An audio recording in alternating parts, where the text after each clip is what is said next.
StudyJesus.com presents Bible Stories, where biblical stories of the ages come alive.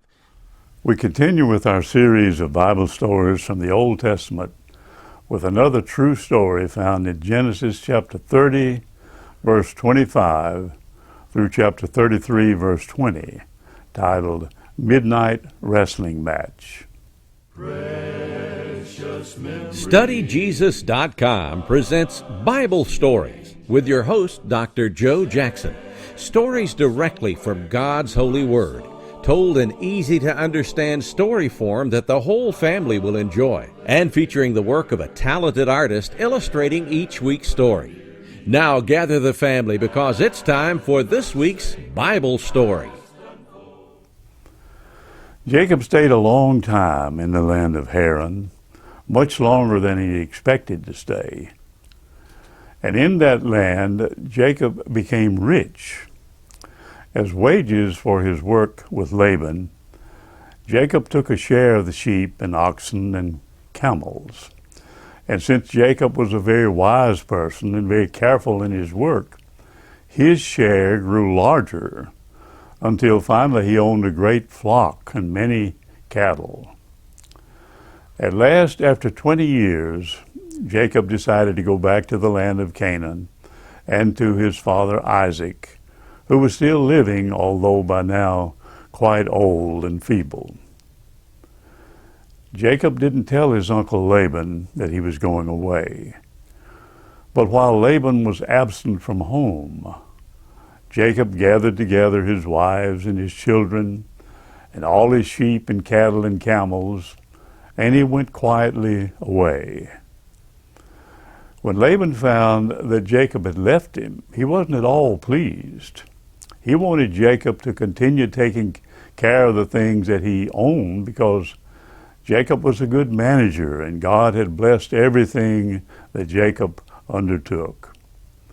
And then, too, Laban didn't like to have his two daughters, who were Jacob's wives, taken so far away from him. So Laban and the men who were with him followed after Jacob. But that night, God spoke to Laban in a dream and said, "Do no harm to Jacob when you meet him." So when Laban reached Jacob's camp on Mount Gilead on the east of the river Jordan, Laban spoke kindly. And Jacob and Laban made a covenant. In other words, they made a promise between them. They piled up a heap of stones, and on that heap they set up a large rock like a pillar. And beside this heap of stones they ate a meal together. And then Jacob said to Laban, "I promise not to go past this heap of stones and this pillar to do you any harm. The God of your grandfather Nahor and the God of my grandfather Abraham be the judge between us." And Laban made the same promise to Jacob. And then he kissed his daughters, Jacob's two wives, and all of Jacob's children, and told them goodbye.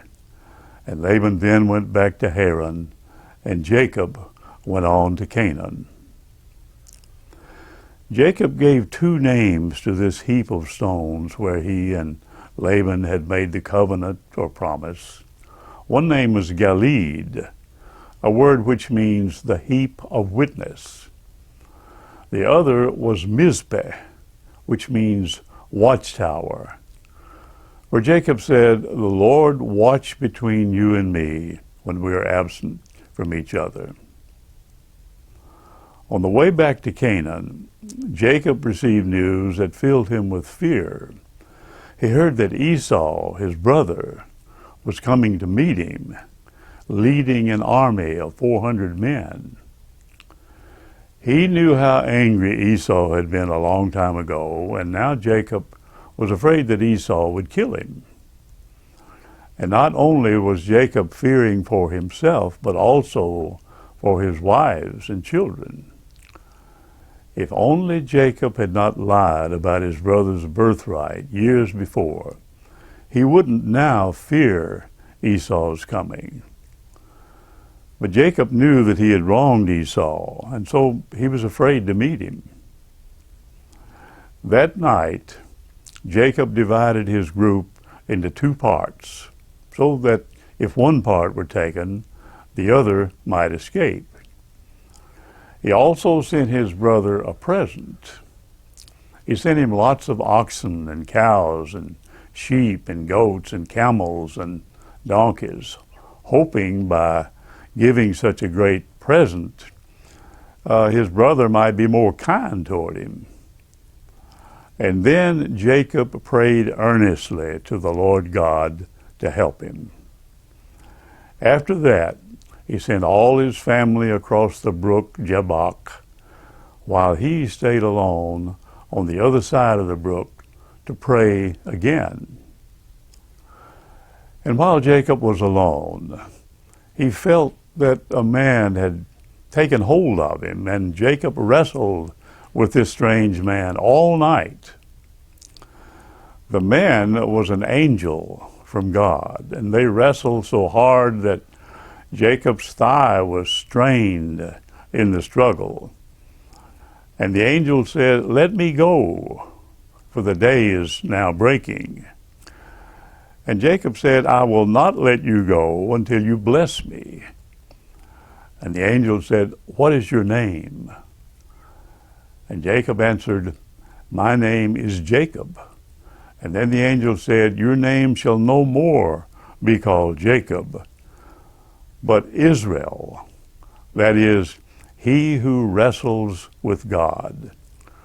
For you have wrestled with God and have won the victory." So the angel blessed him. And as the sun rose, the angel left him, and Jacob gave that place a name. He called it Peniel or Penuel, words which in the language that Jacob spoke mean the face of God.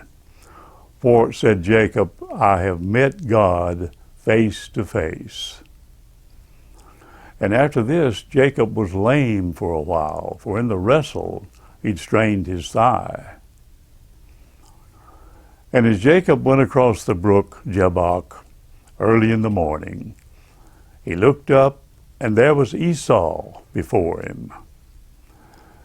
Jacob bowed with his face to the ground over and over again, as people do in those lands when they meet someone of higher rank than their own. But Esau ran to meet him and threw his arms around his neck and kissed him. And the two brothers wept together. Esau was kind and generous to forgive his brother all the wrong that he had done. And at first he wouldn't accept Jacob's present.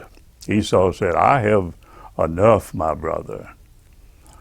But Jacob urged him until at last he accepted the present. And so the quarrel between the two brothers ended, and they were at peace with each other. Jacob came to Shechem in the middle of the land of Canaan, and there he set up his tents. And at the foot of the mountain, although there were streams of water all around, he dug his own well, great and deep. This is the well where many years later God's Son Jesus sat and talked with a woman. Even now, the well can still be seen. After that, Jacob had a new name, Israel, which means, as we have seen, the one who wrestles with God. Sometimes he was called Jacob, and sometimes he was called Israel. And all those people who come from Israel, his descendants, were called Israelites. Isaac was very old now, and after this he died, and he was buried by his sons Jacob and Esau in the cave at Hebron where Abraham and Sarah were buried. Esau then went away with his children and cattle to a land on the southeast of Canaan called Edom. And Jacob, or Israel, along with his family, lived in the land of Canaan, living in tents and moving around from place to place wherever they could find good pasture for their flocks.